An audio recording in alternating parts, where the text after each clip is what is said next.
Bene ragazzi, benvenuti, anzi, bentornati. Continuiamo a parlare del Seicento, del XVII secolo, l'età dell'assolutismo. Nella prima lezione abbiamo visto la crisi economica del Seicento. Iniziamo a parlare della parte, come dire, più triste del Seicento, ovvero dell'assolutismo che va in rovina la Spagna e purtroppo con la rovina della Spagna va in rovina anche l'Italia, paese controllato dalla Spagna, d'accordo?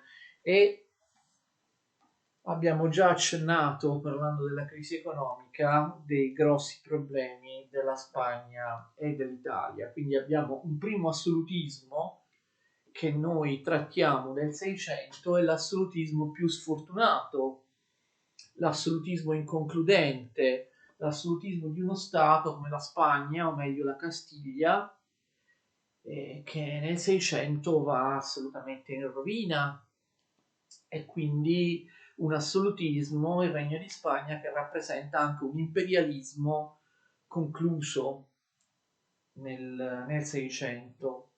Abbiamo parlato in un precedente ciclo di lezioni di Filippo II ampiamente. Filippo II muore nel 1598. I tre re, gli ultimi re dopo di lui della casata degli Asburgo di Spagna, saranno tutti e tre dei re incapaci, totalmente incapaci. Abbiamo Filippo III, succede quindi a Filippo II nel 1598. La Spagna si trova in una situazione molto difficile, vi ricordate? Il debito pubblico è enorme, causato da tutte le guerre fatte da Filippo II. La Spagna peraltro continua ad essere unificata male, vi ricordate, ne abbiamo parlato, perché per Spagna si deve intendere soltanto la Castiglia. L'Aragona invece, divisa a sua volta in tre, l'Aragona storica, la Catalogna e la Valenza, si comportava in maniera totalmente indipendente dalla Castiglia, quindi la Spagna era un paese unificato soltanto in teoria, però in realtà l'Aragona sfuggiva totalmente al controllo della Castiglia, aveva anche un proprio sistema fiscale, un proprio sistema amministrativo, quindi le tasse, il peso di tutte le guerre di Filippo II erano ricadute soltanto sulla Castiglia e la situazione economica era gravissima. Peraltro, muore Filippo II, la Spagna è ancora in guerra con l'Inghilterra e con la Francia, d'accordo? Filippo III, infatti, nel 1598 si affretta a chiudere queste guerre, a fare la pace con l'Inghilterra e con la Francia. Ricordate che in Francia Filippo II era intervenuto immischiandosi nelle guerre di religione, no? In Francia, senza ottenere niente. Nel 1598 l'esercito spagnolo si ritira dalla Francia, ne abbiamo già parlato trattando di Filippo II, però in realtà chi firma davvero subito dopo la sua morte la tregua con la Francia è il successore Filippo III. E attenzione, però continua la guerra contro l'Olanda, vi ricordate le Province Unite, che erano diventate già una grande potenza in pochissimi anni, che erano formalmente indipendenti dal 1579, di fatto indipendenti, però in realtà la Spagna continuava a cercare di riconquistarle. Gli indipendentisti olandesi delle Province Unite aveva riconquistato il Belgio, però nel caso dell'Olanda, delle Province Unite, non riusciva a riconquistare, quindi si prolunga questa guerra, anni e anni di guerra contro l'Olanda, le Province Unite, Amsterdam ormai indipendenti, guerra che non arriva a nessun frutto e fa aumentare enormemente le spese, il deficit della Spagna.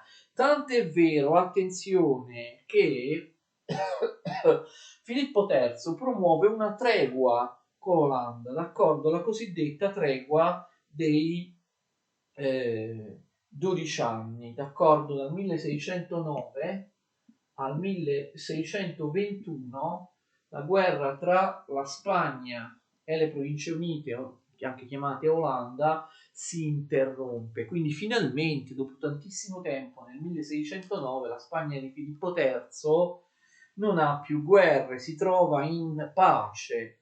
Filippo III, dal suo punto di vista, non è minimamente in grado di governare, una nullità proprio e in tutti i sensi, non ci prova neanche a governare, a differenza del padre, ricordate Filippo II, che ha sempre voluto governare da solo, accentrando tutto il potere su di lui, fa governare, parliamo di Filippo III, il duca di Lerma. Il duca di Lerma cerca di approfittare di questi anni di pace tra il 1609 e il 1621 per fare delle riforme interne, per cercare di sanare in qualche modo la difficilissima situazione economica e sociale della Spagna, d'accordo? E perché gli spagnoli comunque non erano stupidi, si rendevano perfettamente conto dei problemi che li attanagliavano. Ci fu addirittura una commissione di esperti che si chiamano arbitristas,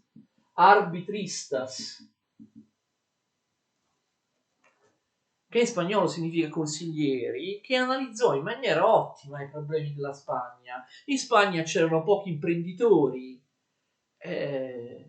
i proprietari terrieri preferivano vivere nobilmente e non lavorare. Bisognava quindi creare una nuova classe imprenditoriale, d'accordo? Vi erano spese eccessive, bisognava limitare le spese della corte, degli aristocratici, degli ecclesiastici, che spendevano senza pagare le tasse. Questi ceti parassitari, gli ecclesiastici e i nobili, avevano dei privilegi fiscali assurdi, dei privilegi fiscali inconcepibili. Si trattava di far pagare le tasse anche a loro e limitare i privilegi feudali. Le terre, vi ricordate, l'abbiamo detto più volte, erano spesso incolte, appartenevano a grandi proprietari terrieri, nobili oppure enti ecclesiastici che non avevano interesse a farle fruttare e le lasciavano in abbandono. Bisognava cercare di reinserire queste terre in un mercato di imprenditori agricoli che volessero guadagnare, che avessero una mentalità imprenditoriale, capitalistica, tutte cose belle in teoria che gli spagnoli capivano perfettamente, ma nessun tipo di riforma che vada in questo senso fu fatta, d'accordo? Il duca di Lerma ci prova pure, ma niente. Tra l'altro, chi voglia fare delle riforme si trova di fronte sempre l'opposizione degli aristocratici che sono organizzati in Parlamento, attenzione, le Cortes della Castiglia, vabbè ci sono pure le Cortes dell'Aragona, ma la Castiglia abbiamo visto non ci prova neanche a sottomettere l'Aragona, non può riuscirci, l'Aragona resta con i propri privilegi, non paga le tasse alla Castiglia, eccetera. Le Cortes, i parlamenti nobiliari, erano fatti di aristocratici che volevano mantenere i loro privilegi, anche da vescovi e così via, quindi non diamo tutta la colpa ai sovrani assoluti, alla loro corte, cioè i sovrani assoluti a volte cercano di fare delle riforme, ma trovano proprio blocco da parte degli aristocratici e degli ecclesiastici che vogliono lasciare tutto com'è per non perdere i propri privilegi. Quindi il duca di Lerma le riforme interne non riesce assolutamente a farle. Arriviamo quindi a Filippo IV, d'accordo? Filippo IV sale al trono nel 1621, come vedete lì. Ci resterà per un tempo molto lungo, fino al 1665.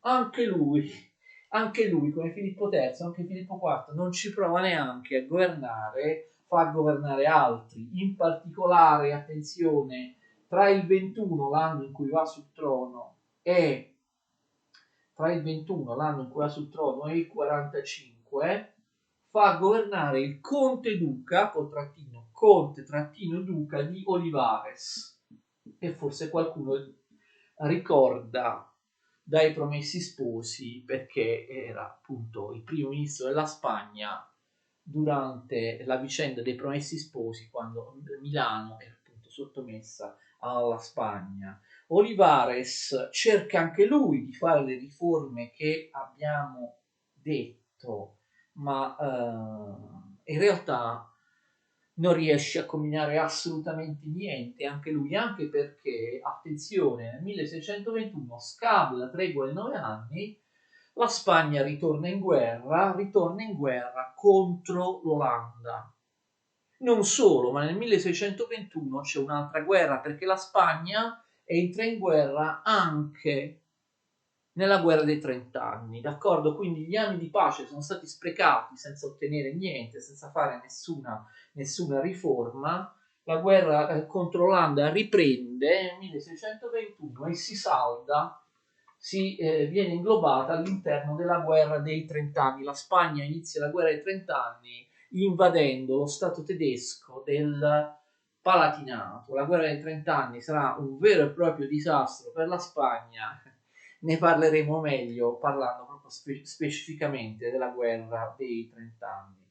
Non solo queste due guerre, la Spagna si caccia in altre due guerre che sembrerebbero un pochino complicate, ma cerco di spiegarvele chiaramente. La guerra della Valtellina e la guerra del Monferrato. Si tratta di due guerre strategiche. Monferrato comprendeva l'importantissima fortezza di Casale, d'accordo, in Piemonte, Casale Monferrato. Che succede? Ricordate che Filippo II aveva il problema di far arrivare le truppe e i soldi per pagare le truppe in Belgio, ad Anversa, a Bruxelles, no, le truppe che stanno combattendo per ottenere l'impossibile, che non sarà realizzata, l'impossibile riconquista dell'Olanda, no? Cioè la Spagna deve arrivare in Belgio, il suo possedimento, ai Paesi Bassi spagnoli, mandare le truppe, mandare i soldi per pagarle. Ricordate che era un problema già della prima fase della guerra contro l'Olanda di Filippo II, decenni prima. Il problema si ripropone nel 1621 perché, come ho detto parlando di Filippo II, la Spagna non poteva arrivare in Belgio per mare, d'accordo? Perché la Manica e il mare del nord erano presidiati da pirati olandesi che partivano dal porto di Amsterdam e anche da pirati inglesi perché l'Inghilterra aiutava gli indipendentisti olandesi.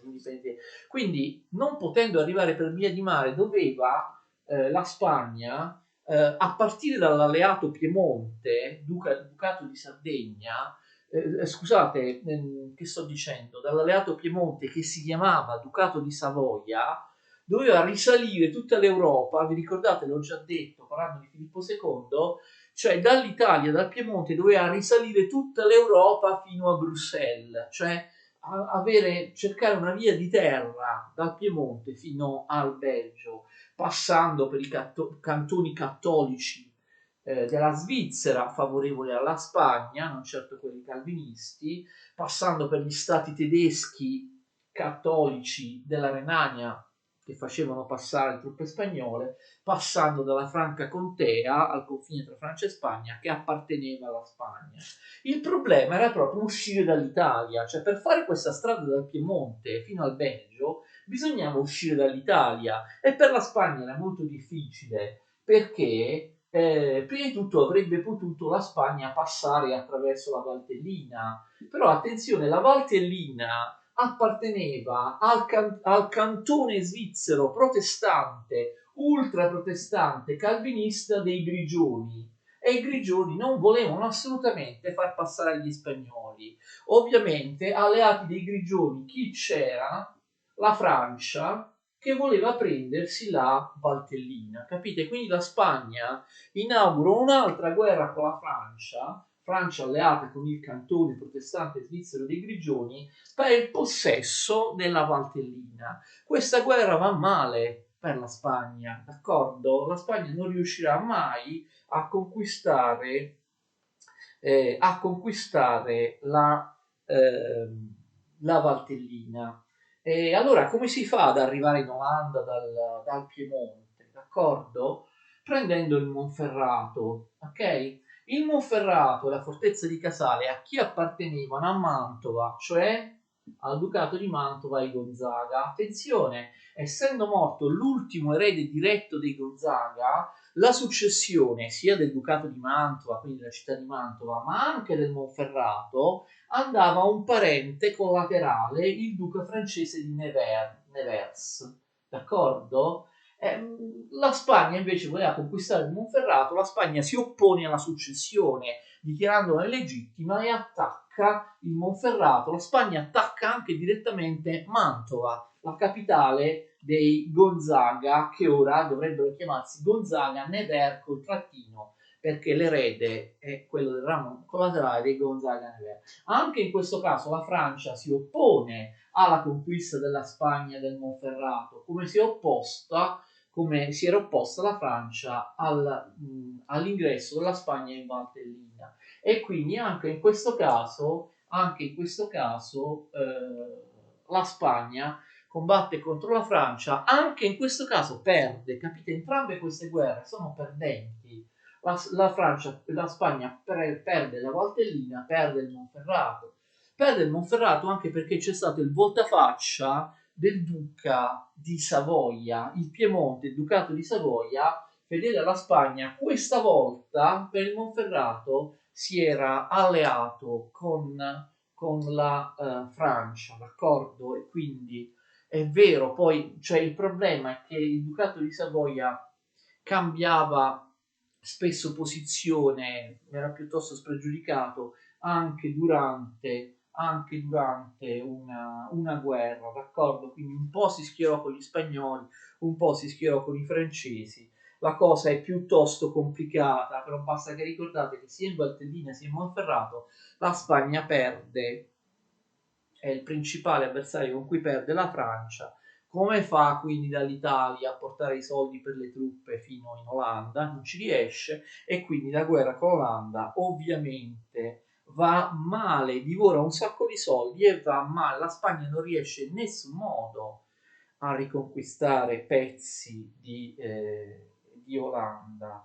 Abbiamo visto che Olivares cerca di fare delle riforme senza riuscirci, ridurre le spese di corte, ridurre le spese dei nobili, rafforzare la produzione interna per evitare di dover importare tutte le merci che la Spagna non riusciva minimamente a produrre, d'accordo? Le cose vanno talmente male per la Spagna che a un certo punto alcuni dei suoi territori si ribellano. Nel 1640 abbiamo la gigantesca rivolta indipendentista della Catalogna, d'accordo?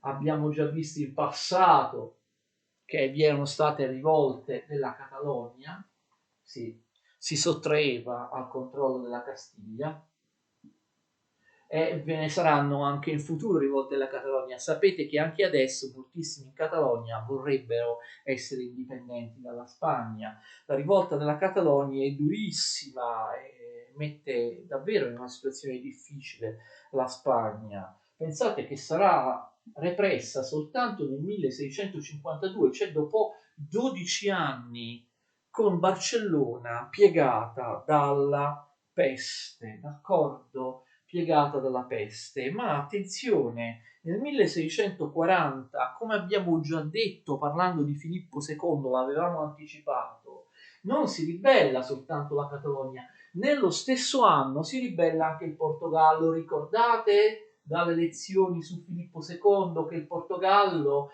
nel 1580 era stato conquistato dalla Spagna di Filippo II.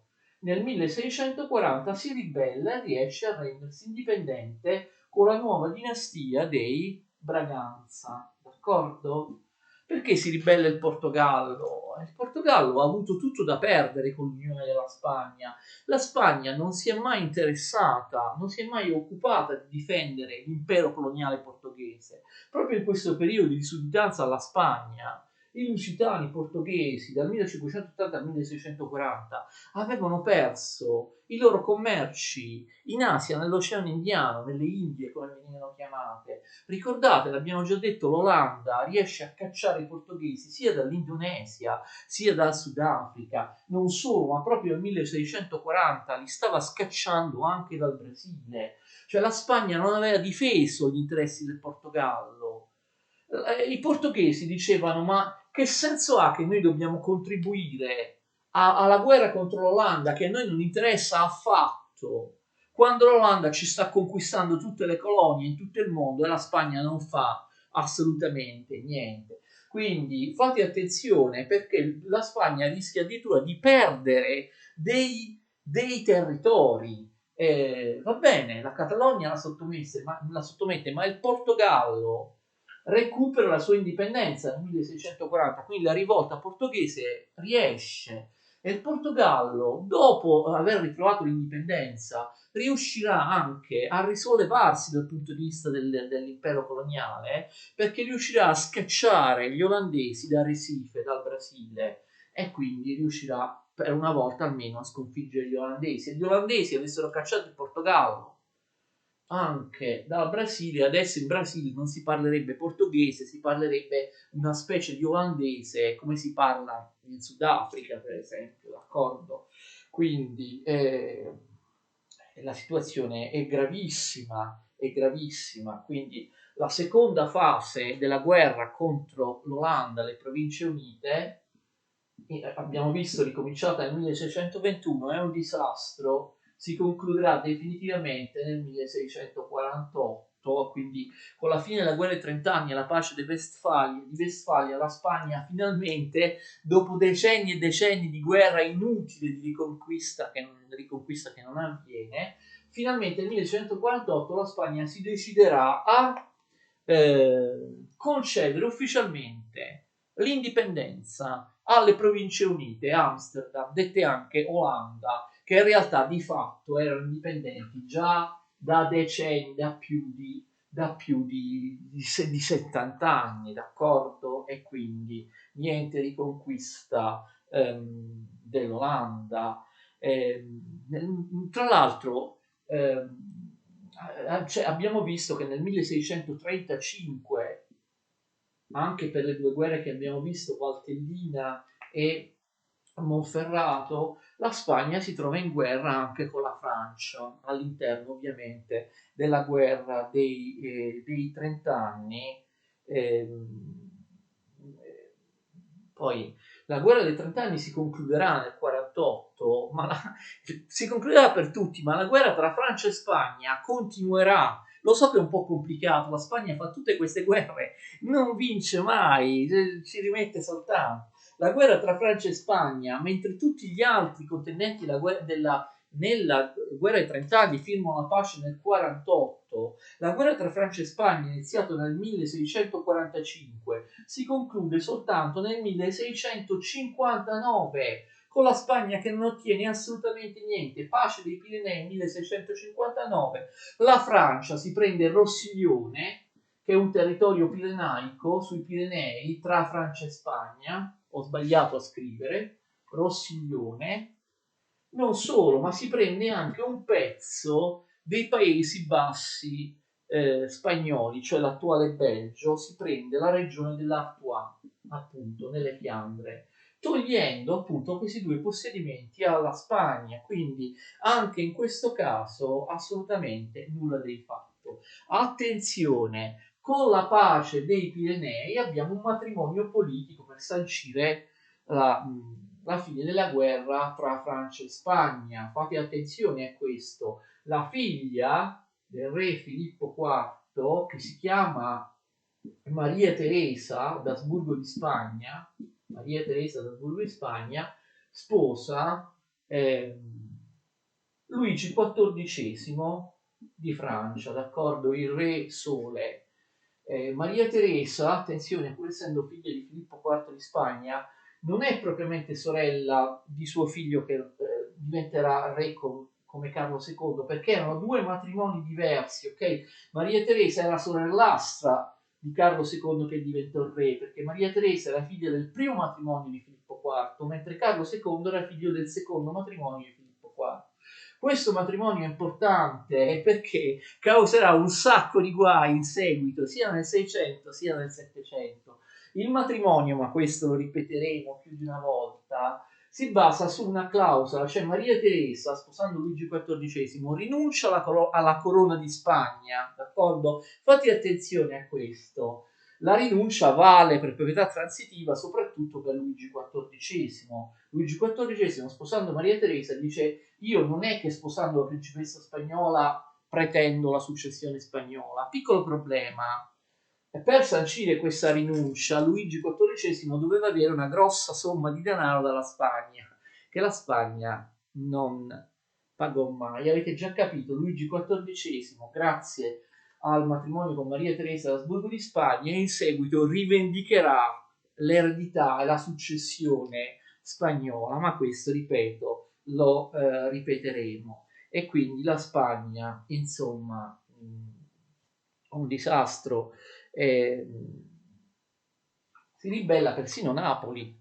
Abbiamo visto che l'Italia spagnola era davvero, diciamo, sottomessa, insomma, sembrava non dare problemi alla Spagna. Invece nel 1647 si ribella Napoli. La situazione dell'Italia spagnola era difficilissima, soprattutto nel regno di Napoli e di Sicilia, tasse molto alte, l'abbiamo visto, i baroni meridionali hanno perso ogni potere politico, ma assumono di nuovo potere economico, non investono, vivono di rendita, ma vivono di rendita con la rifeudalizzazione, vi ricordate? Aumentando le tasse e le servitù feudali nei confronti dei cittadini. Allora a Napoli, in occasione di un'ennesima tassa imposta dal viceré spagnolo, cioè la gabella sulla frutta, Napoli nel 1647 si rivolta, e non solo Napoli, scoppiano rivolte contadine in tutti i punti del regno di Napoli. La rivolta viene innescata da un semplice popolano analfabeta che si chiama Masaniello. Passato da questo è un soprannome, lui si chiama Tommaso Agnello, d'accordo? Detto Masaniello. Masaniello ben presto si monta la testa e inizia a dare segni di follia, viene quindi ucciso dai suoi stessi compagni di rivolta. Al posto di Masaniello prendono le redini della rivolta personaggi più credibili come il giurista Giulio Genuino. Viene proclamata una repubblica a Napoli. Pensate che i napoletani in rivolta si rifanno addirittura alle Province Unite, alla Repubblica Olandese. Secondo voi che possibilità hanno di rendersi indipendenti come la Repubblica Olandese? Esisteva a Napoli, nel meridione d'Italia, una borghesia produttiva come quella dell'Olanda? Ma assolutamente no. Gli stessi aristocratici baroni, nel momento in cui vedono la rivolta delle campagne, iniziano a massacrare i contadini. Quindi non sarà difficile per gli spagnoli rientrare a Napoli, d'accordo? Nell'aprile 1648 Napoli viene rioccupata. A metà, comunque nel frattempo, proprio a metà del 600, la Spagna si avvia alla catastrofe economica. Le bancarotte, no, con i banchieri che falliscono dopo aver prestato i soldi alla Spagna, spese di guerra altissime, peste dappertutto, tasse sempre più alte, declino demografico e così via, d'accordo? Quindi siamo, diciamo così, a, a metà, a metà del 600, d'accordo? A partire dal 1640 la Spagna ha un'altra guerra, perché io vi ho detto che il Portogallo è diventato indipendente, però in realtà la Spagna inizia una guerra col Portogallo nel 1640, anche questa è una guerra inutile che si protrae senza nulla di fatto. È vero, l'Aragona, la Catalogna è stata riconquistata, però in realtà Catalogna, Aragona e Valenza continuano a non essere sottomesse alla Castiglia, d'accordo? La Castiglia va verso veramente il collasso economico, succede di tutto, perdita di valore della moneta, instabilità dei prezzi, caos finanziario, la città di Siviglia, il porto di Siviglia decade, falliscono tutte le attività, i latifondi continuano a essere mal mal coltivati, con l'eccezione della Catalogna, Barcellona, che insomma continua ad avere delle manifatture, la Spagna è in completa decadenza, un paese che ha il 4% degli ecclesiastici che vivono di rendita parassiti senza lavorare, 4% della popolazione totale di ecclesiastici è qualcosa di enorme, nessun paese europeo aveva una percentuale così alta di ecclesiastici, moltissime sono le monache, gli ordini contemplativi, gli hidalgos continuano a non lavorare, non solo, ma gli hidalgos, questi piccoli nobili, aumentano perché per fare cassa, sapete l'ultima disperata risorsa che rimane allo Stato centrale? Vendere i titoli nobiliari, quindi un borghese si arricchisce, vuole diventare un nobile, per avere soldi la Spagna gli vende i titoli nobiliari, questo succede dovunque, vedremo che succederà anche in Francia e così via. Le terre continuano a essere non coltivate, d'accordo? E niente, nel 1665 Filippo IV muore e gli succede il figlio, 1665, il figlio Carlo II, l'ultimo degli Asburgo d'Austria, affetto da tutte le malattie possibili. Abbiamo già visto che la sorellastra di Carlo II, Maria Teresa d'Asburgo, si sposa con Luigi XIV, l'ho già detto, quindi nella seconda metà del Cinquecento niente, non c'è più molto da dire sulla Spagna che continua nel suo inarrestabile declino economico. È chiaro a tutte le potenze che la Spagna ormai è un imperialismo concluso, una potenza che non è più una potenza, non è più in grado di gestire, di controllare i suoi possedimenti. Pensate che in vita Carlo II, che morirà nel 1700, come degli avvoltoi, le altre potenze europee inizieranno già a decidere come spartirsi i suoi possedimenti. Sembra incredibile. Carlo II, aspettano che muoia le altre potenze europee e si mettono d'accordo. Io mi prendo il Regno di Napoli, tu ti prendi il Belgio, tu ti prendi Milano, d'accordo? Perché la Spagna era manifestamente incapace, ormai era giudicata incapace di riuscire a controllare i suoi possedimenti, sia europei sia americani. Parleremo della lenta agonia di Carlo II e dei problemi che ovviamente la Spagna avrà con la guerra di successione spagnola nelle elezioni del Settecento. Diciamo qualcosa sull'Olanda, Province Unite, che finalmente nel 1648 ha avuto la sua indipendenza, una repubblica di mercanti gelosa della sua libertà. Gli Orange, ricordate, erano stadtholder, la famiglia degli Orange era una repubblica, l'Olanda aveva solo un capo militare, uno stadtholder, potete scriverlo con o senza l'H, stadtholder. Ok, il problema è che non tutti gli stadtholder sono come l'eroe dell'indipendenza Guglielmo I d'Orange.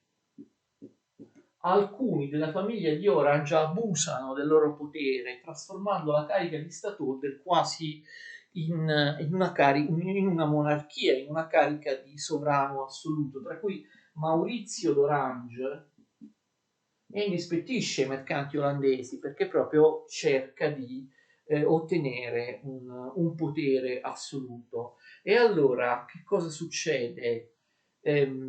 Succede che gli Orange erano gli esponenti del calvinismo radicale, più duro, più severo, intollerante nei confronti dei cattolici. All'inizio non era così con Guglielmo I d'Orange, ma poi erano diventati calvinisti molto radicali, molto duri, d'accordo? Questa severità non andava bene ai mercanti olandesi, ai commercianti olandesi, ai navigatori olandesi, che erano tolleranti, non avevano questo fanatismo calvinista. Allora che succede? Succede che da un certo punto in poi la carica di stadtholder, visto che gli Orange se ne erano approfittati, resta vacante, d'accordo? I mercanti e gli oligarchi temono le tendenze monarchiche degli Orange. D'altra parte, quando l'Olanda è ormai al sicuro, cioè è finita la guerra con la Spagna che ha riconosciuto l'indipendenza dell'Olanda, l'Olanda pensa alle Province Unite di non aver più bisogno di uno stakeholder, no? Di un capo militare, e quindi dal 1650, attenzione, al 1672 in Olanda non c'è più lo stakeholder, governerà il gran pensionario dell'Olanda, attenzione, non delle Province Unite, di quella tra le sette che è la più importante, cioè dell'Olanda, cioè di Amsterdam, il gran pensionario, d'accordo? Una persona molto più pacifista e tollerante rispetto agli stakeholder. Ormai siamo in pace.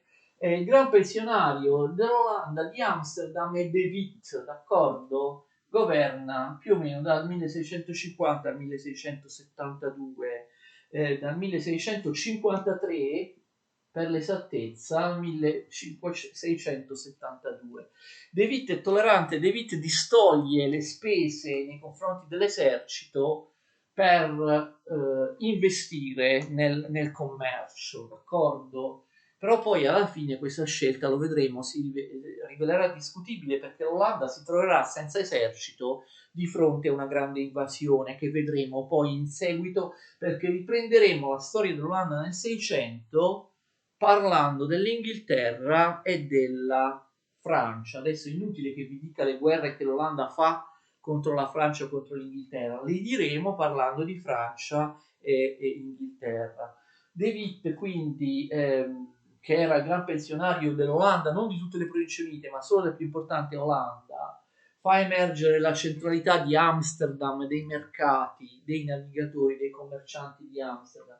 De Witt è tollerante, infatti viene appoggiato dalle sette calviniste minori favorevoli alla tolleranza religiosa e anche dai cattolici, d'accordo? Che erano comunque almeno metà della popolazione dell'Olanda, mica erano scomparsi.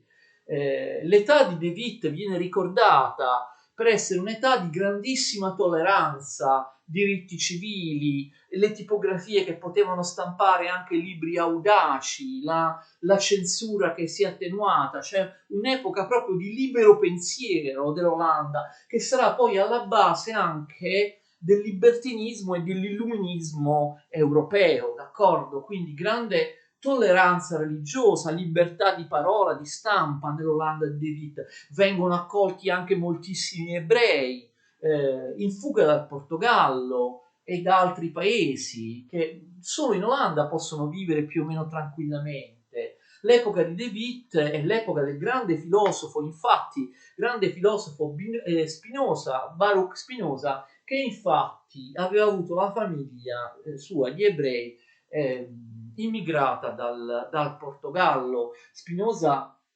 sostenne apertamente e politicamente De Witt e si arrabbiò molto quando De Witt fu ucciso, lo vedremo poi in seguito in altre lezioni, d'accordo? Quindi che cosa ci resta da dire? Ci resta da dire dell'Italia, ma lo faremo comunque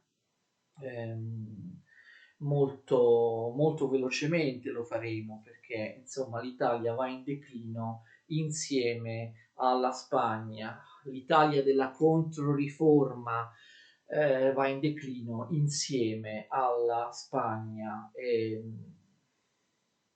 Per quanto riguarda i medici a Firenze, gli ultimi medici sono dei personaggi assolutamente mediocri.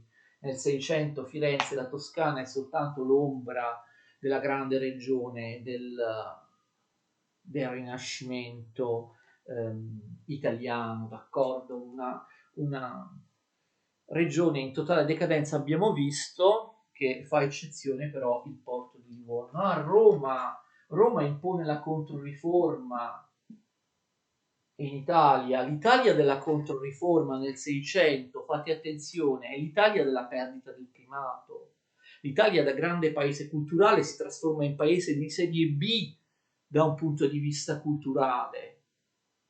La Controriforma genera conformismo, genera censura, genera provincialismo culturale. Ne abbiamo già parlato parlando della Controriforma nel 500. La Controriforma impedisce impedisce agli intellettuali italiani addirittura di leggere le opere più importanti italiane e internazionali, che vengono censurate, vengono tagliate.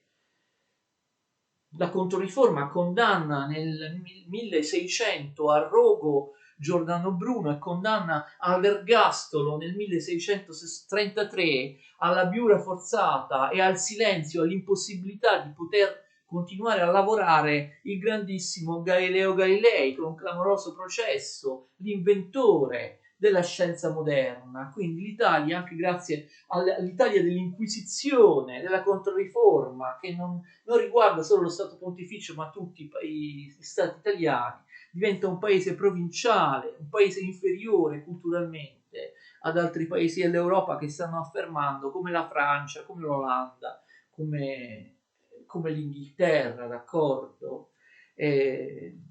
Venezia continua a esistere, la Repubblica Serenissima di Venezia, anche se ha dei grossi problemi. Abbiamo già visto l'altra volta che olandesi e inglesi, che non si fermano di fronte a niente, le loro navi arrivano in forza anche nel Mediterraneo, sottraggono a Venezia molti dei suoi commerci con l'impero ottomano. Peraltro Venezia ha delle sconfitte dall'impero ottomano. Pensate, dopo 24 anni di guerra perde Creta.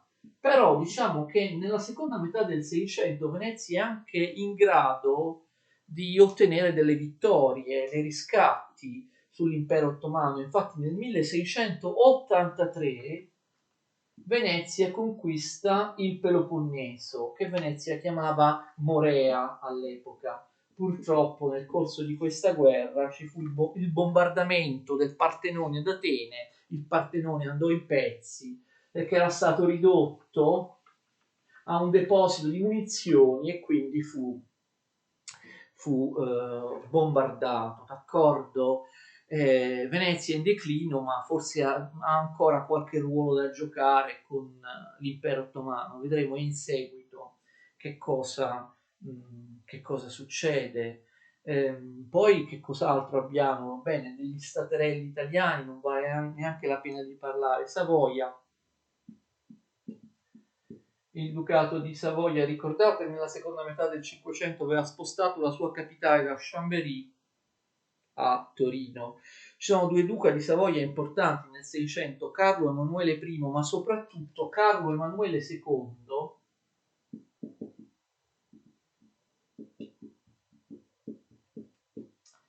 che regna dal 1637 al 1675, quindi un periodo molto molto lungo. Con Carlo Emanuele II, abbiamo già visto prima, si consuma il tradimento nei confronti della Spagna, cioè la Savoia tradizionale, il Ducato di Savoia tradizionale alleato della Spagna, entra nell'orbita della Francia, ok? Sarà da ora spesso alleato della Francia, però abbiamo già visto che i Savoia si faranno conoscere in tutta Europa per la loro tendenza a cambiare continuamente l'alleato, anche durante, quindi per la loro inaffidabilità, anche durante la stessa guerra spesso cambiano alleato. Però la Savoia e il Piemonte diventano alleati della Francia, perché la Savoia cerca di espandersi, conquistare tutto il Piemonte, andare verso la Lombardia, andare verso la conquista di Genova, e quindi per i duchi di Savoia la Spagna diventa un nemico, mentre la Francia può essere un alleato per conquistare questi territori. Diciamo poi Genova in completo declino, come abbiamo visto già nella seconda metà del Cinquecento. Anche Genova, attenzione, si allea con la Francia, si sottrae all'egemonia spagnola e passa all'egemonia francese. La Francia rinsalda la sua alleanza con la forza con Genova. Nel 1684, pensate, Luigi XIV fece bombardare Genova per 5 giorni, quindi Genova rinnovò la sua alleanza con la Francia. Questo, attenzione, che cosa significa questo? Forse avete già capito, la Spagna è in declino e quindi nella seconda metà del Seicento succede che anche l'egemonia spagnola sull'Italia si allenta. La Francia il partito, vedete, alleandosi con Savoia, con Genova, cerca di indebolire la Spagna e di sostituire l'egemonia spagnola in Italia con un'egemonia francese. Ci riuscirà la Francia a fare questo? O arriverà qualcuno, magari dal centro Europa, che rovinerà i piani della Francia? Per saperlo dovete seguire le lezioni del Settecento. Tuttavia l'Italia, proprio nel 600, il secolo proprio di massima decadenza dell'Italia, non è che nel Settecento neanche le cose andranno bene. Spadroneggiano i papi della Controriforma, spadroneggia l'Inquisizione. L'abbiamo già visto, questo incide molto sul declino dell'Italia. Tuttavia molti papi del secondo Seicento sono personaggi mediocri, non sono come i papi forti della Controriforma di cui abbiamo, della prima fase della Controriforma di cui abbiamo parlato, pontefici come Innocenzo X, regna dal 1644 al 1655, o il suo successore Alessandro VIII dal 1665 al 1667, sono personaggi assolutamente mediocri che dedicano la maggior parte delle loro energie a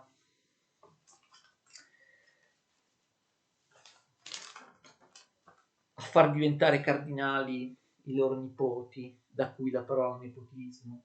L'unico paese che ogni tanto riesce a sottomettersi all'influenza del Papa, dello Stato Pontificio, è Venezia, d'accordo? All'inizio del Seicento Venezia litigò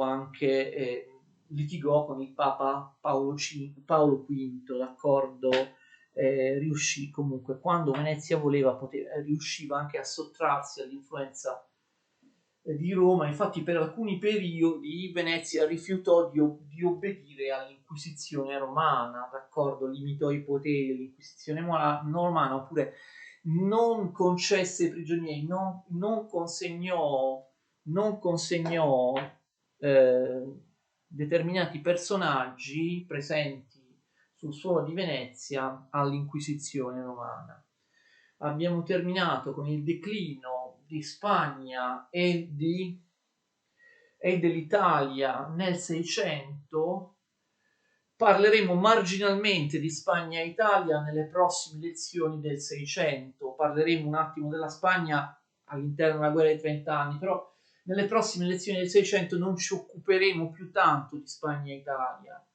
Abbiamo parlato, avete visto, anche dell'Olanda, e invece dell'Olanda continueremo a occuparci per vedere cosa succede con De Witt nelle prossime lezioni, a proposito di Francia e Inghilterra, perché io ho detto l'Olanda entrerà in conflitto con Francia e Inghilterra, quindi parlando della storia di Francia e Inghilterra nel Seicento proseguiremo anche nella storia, con la storia dell'Olanda e le Province Unite nel Seicento. Alla prossima!